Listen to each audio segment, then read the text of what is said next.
I don't know when any of this started, but it's been a week now and things are getting out of hand. So, in case anything happens to me, this post might help to shed some light on the situation. I work at a car dealership outside of town as a security guard. I'm on the day shift, and the guy that takes my place at PM is always 30 minutes late, but he's a nice guy to hang around with. When he finally shows up, we spend a bit of time catching up.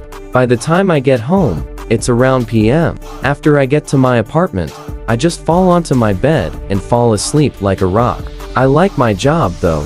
The pay is decent, my coworkers are nice, and my boss is not too bad.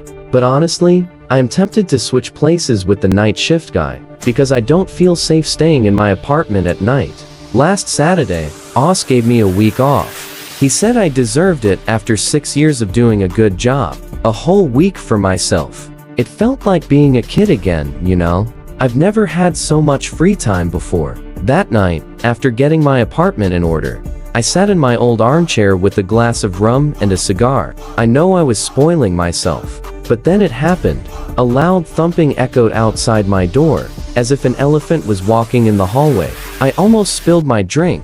It felt like an earthquake. My place is very old, so if an earthquake hit, I'd be in big trouble. But earthquakes are constant, right? They don't sound like footsteps. As I was still frozen in my armchair, thinking about my next move, I heard a knock on the door. It was slow and rhythmic, like a clock, but also strong and aggressive. I wanted to ask who was there, but a gut-wrenching feeling told me to stay still. I put my glass down and bit down on my cigar. I was so tense, I thought my veins would burst. And yet, I was cold, shivering like a scared lamb. It was something almost primal, you know. As if something in me immediately recognized the danger waiting beyond the door. The knocking became faster, more violent, and then my door started to shake. I thought it was about to fly off its frame. I was tempted to reach for the gun in my uniform. But what if I wasn't fast enough? Maybe I could hide in the bathroom or bedroom. But what if it breaks down those doors too? As my mind was rushing with countless scenarios, the knocking stopped. For a moment, everything was silent again. Then the thumping returned, slowly moving away from my door. The taste of the tobacco from the cigar I had been chewing on almost made me puke. As my body loosened and all sensations came back to me, I heard knocking again, but this time, I wasn't at my door, but at my neighbor's. I haven't really seen much of the other people living in the building, mostly because I spend most of my day at work. But I saw my neighbor once, a college student, a girl with short red hair, always wearing baggy jeans. She always tried to avoid talking to me, so I stopped trying to engage in neighborly talk with her. Dear God, what do you want from me?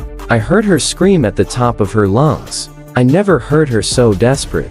Am I such a heavy sleeper that I've never heard all of this before? I'll open the door, okay, so I can finally see your ugly mug and smash it, you stupid bastard. A part of me wanted to scream at her, telling her to shut up and keep the door closed, but I was too scared. I couldn't do it. I heard the door being flung open, then a moment of silence.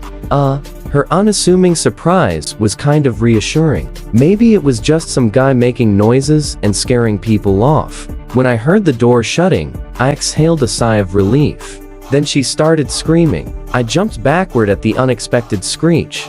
It sounded like she was in pain. What are you doing to me? I'm sorry. I'm sorry. I tried to dial 911, but they wouldn't answer, saying the number didn't exist. How did it not exist? So, I decided to at least record the whole thing. She kept apologizing to someone, begging them to stop doing something to her. Her screaming then turned into guttural moans as her words started to sound distorted and disconnected. She kept moaning, "I don't want this," or something similar. After an excruciating 15 minutes of recording, the screaming and moaning stopped, and all I could hear from the other side of my wall was a wet, disgusting noise that sounded almost like stepping on a pie. Then the thumping and knocking began again, becoming more and more distant. Silence never felt so good in my life. I'm pretty sure I passed out after that. The next day, as I woke up on my floor, I immediately tried to call 911.